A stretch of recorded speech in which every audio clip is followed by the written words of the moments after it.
All right. So, unfortunately, Rabbi Frank Muller, who was supposed to teach today, could not make it at the last minute. So, you're stuck with me, and I put something together kind of last minute. So this will be interesting because I haven't yet figured out how these texts work together. But I thought it'd be interesting to look at them together anyway, which means you have the task of helping me figure out how and if these texts work together. I'm thinking today about questions of what does it mean to remember, and how do we grow from and grow through the traumas that we experience and the challenging things that happen to us in our lives. So let's start with our blessing for study. Please, if you feel free, if you feel comfortable, please unmute and join me as we say these words together. Baruch Baruch atah atah Adonai Adonai, Eloheinu Eloheinu melech melech haolam haolam, asher asher kiddushanu kiddushanu b'mitzvotav b'mitzvotav etzivanu v'tzivanu la'asok la'asok b'divrei b'divrei Torah. Torah. Blessed is the eternal whose mitzvot, whose commandments bring us holiness, and who commands us to immerse, to engage in words of Torah. So there is one voice in Jewish history, in Jewish text, who speaks maybe most clearly to moments of pain, loss, and tragedy, and that's the prophet Jeremiah. Jeremiah, does anybody want to raise their hand and tell us, what you know about Jeremiah? Who is he and when is he?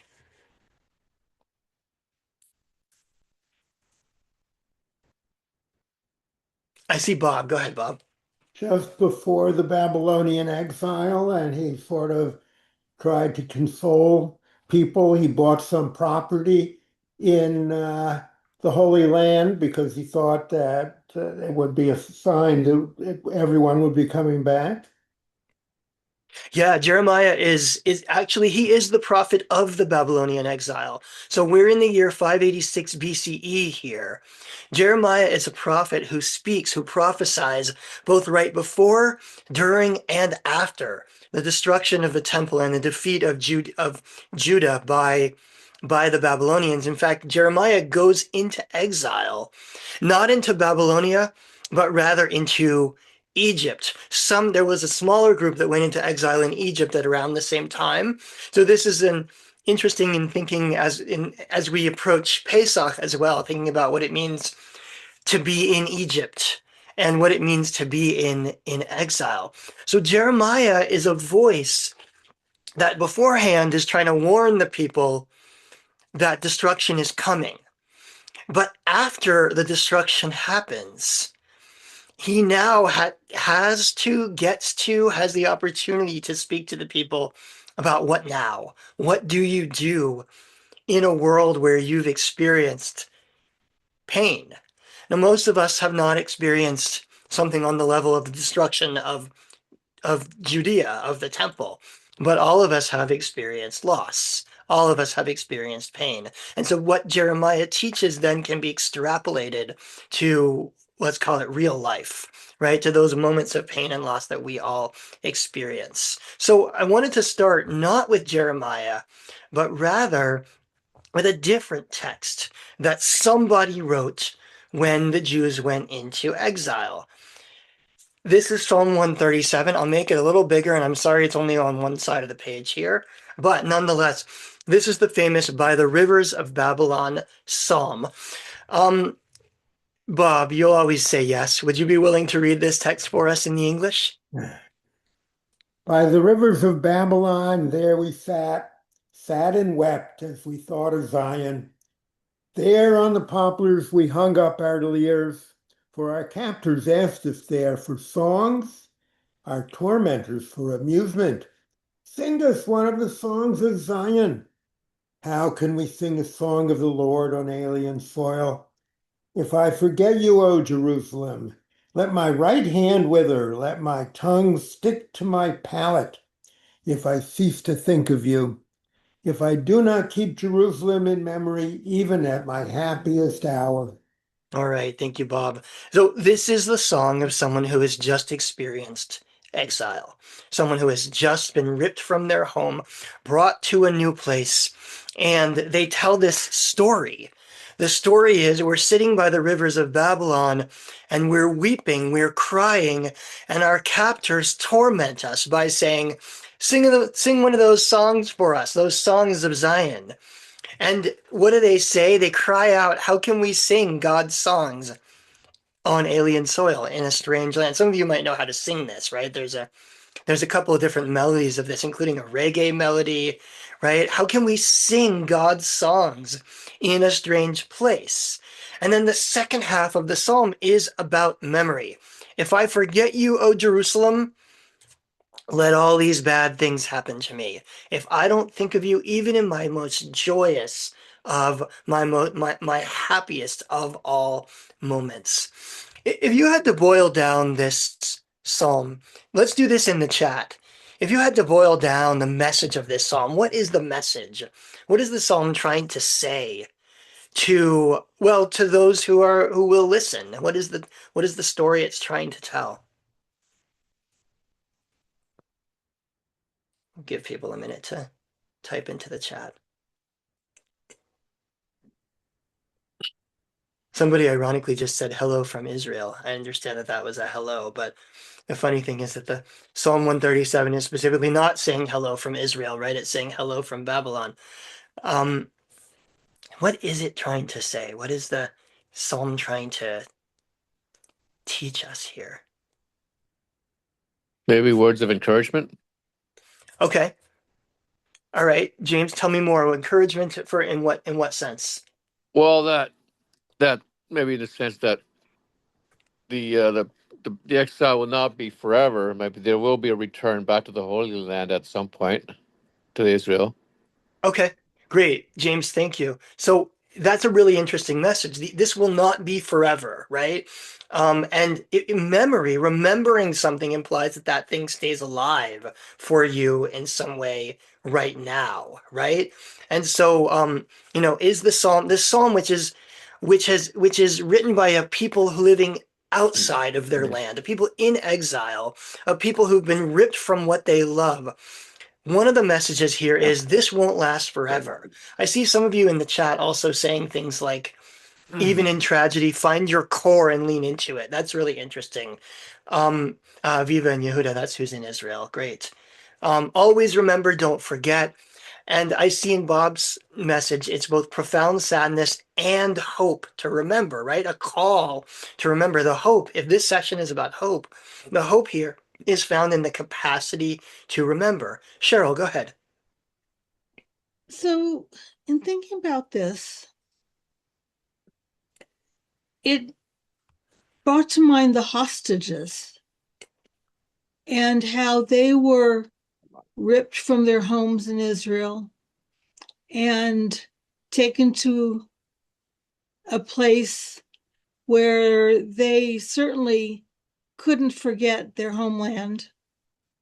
They certainly couldn't forget their Jerusalem. And they certainly did not feel like singing for their captors. Yeah, I see how you make that connection here, right? There's these people who've experienced something awful, ripped from their place. And when we think of it as a geographic place, then we think about exile, right? Exile is being removed from your place to another place. And of course, exile is about more than that. It's about living in fear. It's about being removed from what you know and what you love. It's about the precariousness of will I be able to return home? So the hostages are a good example of this in a really significant way. I think we also can extrapolate this to all kinds of things we experience, right? When you experience a loss, lose a loved one, for example, lose a job, something goes wrong, you get sick in your life. It's like being shaken from what you knew and where you knew it. It may not be a geographic exile, but when we find out we're sick, we're suddenly in exile from the life that we knew. And what are we saying? How can I sing a song now? How can I ever be happy again now that I've lost this person, this thing, this health? Now that my life has changed in this way, how can I ever sing God's songs again? How can I ever feel joy again? I think, and I've long thought that this, what I've highlighted here, is actually not a rhetorical question.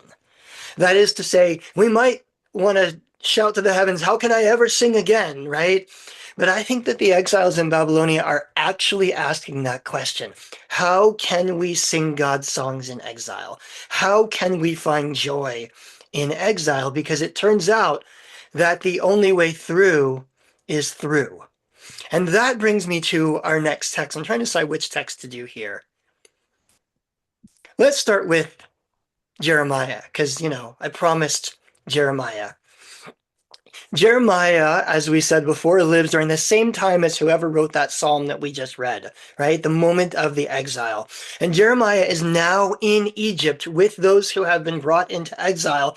And they come to him and they ask an important question, which is, what are we supposed to do now? Right? This is not unlike the question in the psalm. How can we sing God's songs in a strange land? Well, the question behind the question is, now what? Now we're in exile. What the heck are we supposed to do with ourselves?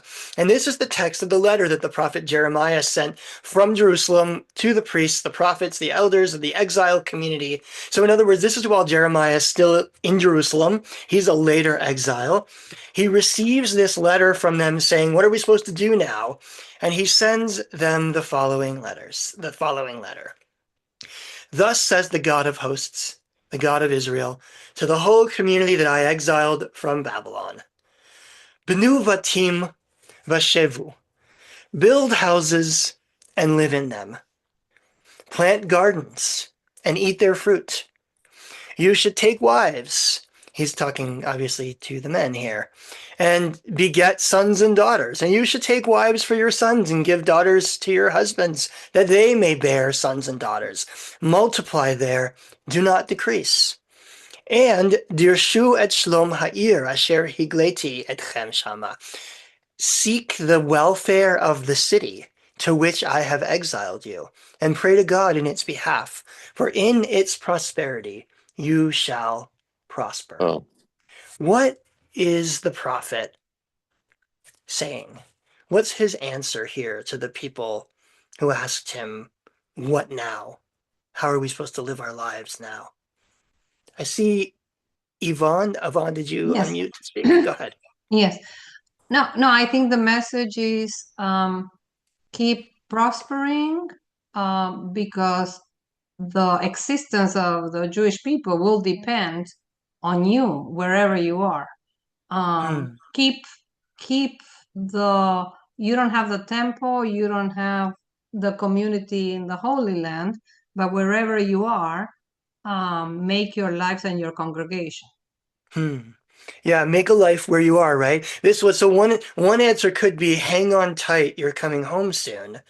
Jeremiah's answer is slightly different. He doesn't say hang on tight, you're coming home soon. He says make a life there. By the way, he doesn't say you're not coming home soon, but he said essentially that's not where to focus, right? Build your life where you are right now. I see people in the chat saying things like keep on living, survive, make the best of what we have. Bob Hammer, what's your take? This is just a Nike motto. Do it. Do what, Bob? Life, live life. Yeah, and Bob Renard, the other Bob, just said in the chat, choose life. What would be the other choice as opposed to life? The other choice, I suppose, is death, right? Not to choose to live your life. Yehuda, go ahead. Uh-oh, Aviva and Yehuda are not able to unmute. I just clicked ask to unmute. Did that help? Thank There you. we go. Go ahead. In other words, when I say in other words, believe in the future, when you plant a tree, you are not planting a tree for the now. You're always planting a tree for the future. And it specifically says that in the same way that we're not to destroy fruit trees at all. That's directly from the Torah.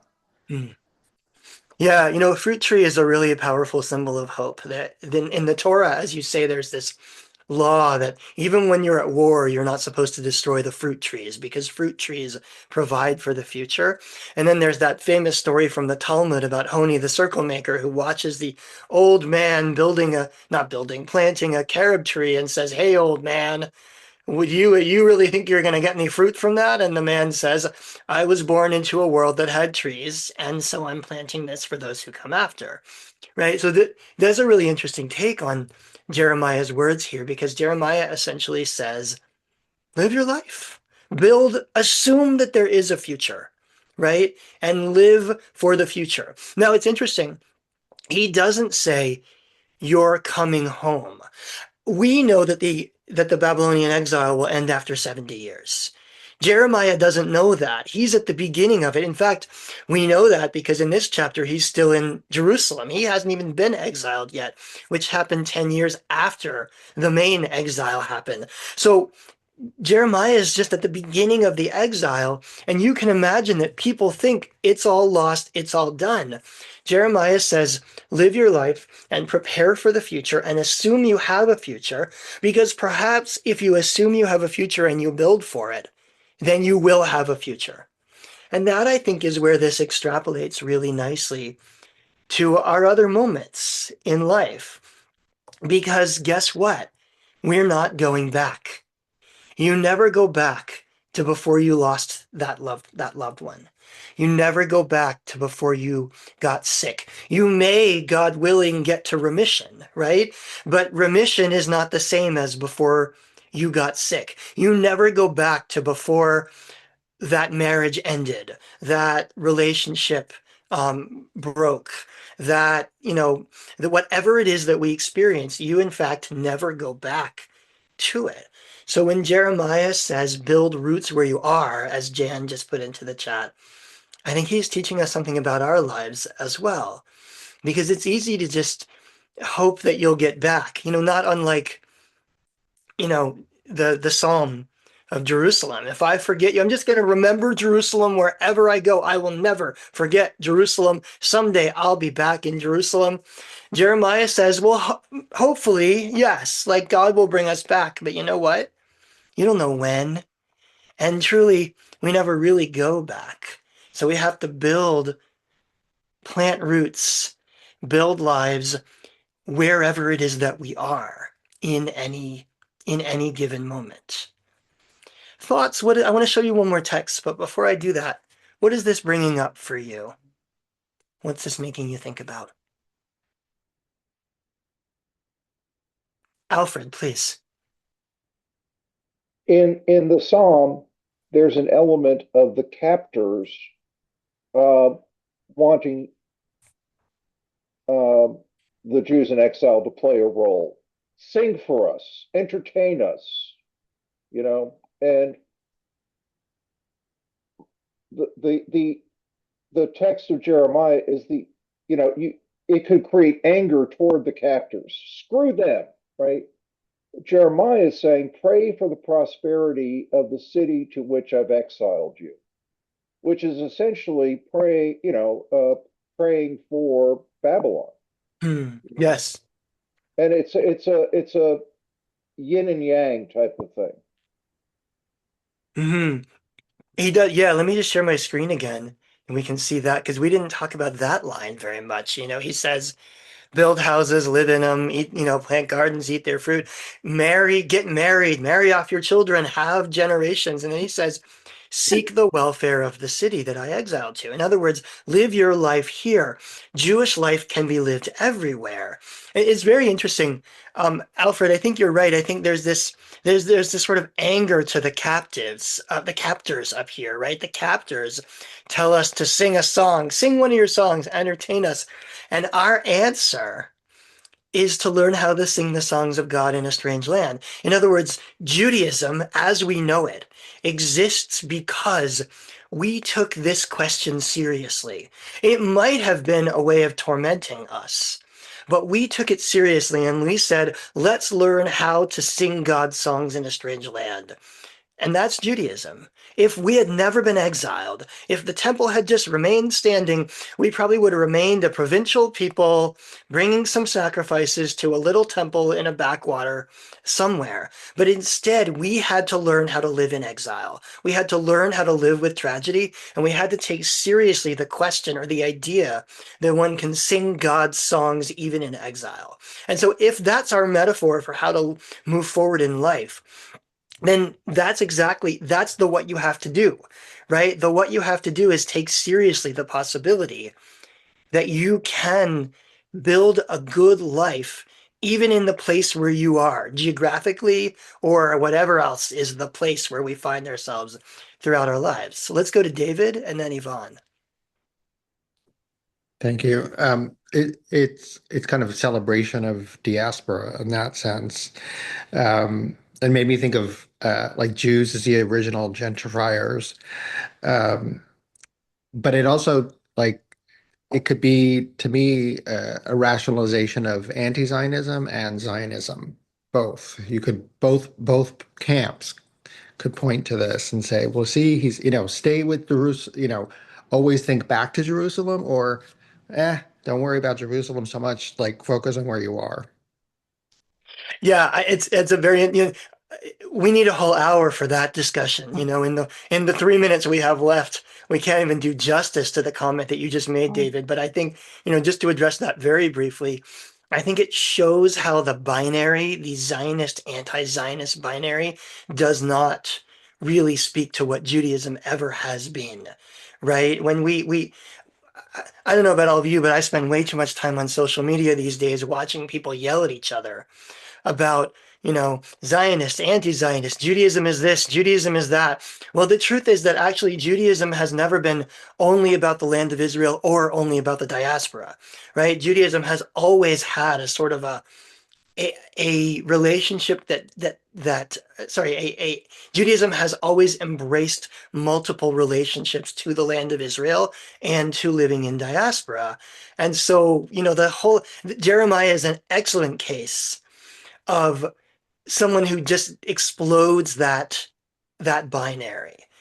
I want another hour to talk to you about that, but we'll go to Yvonne instead.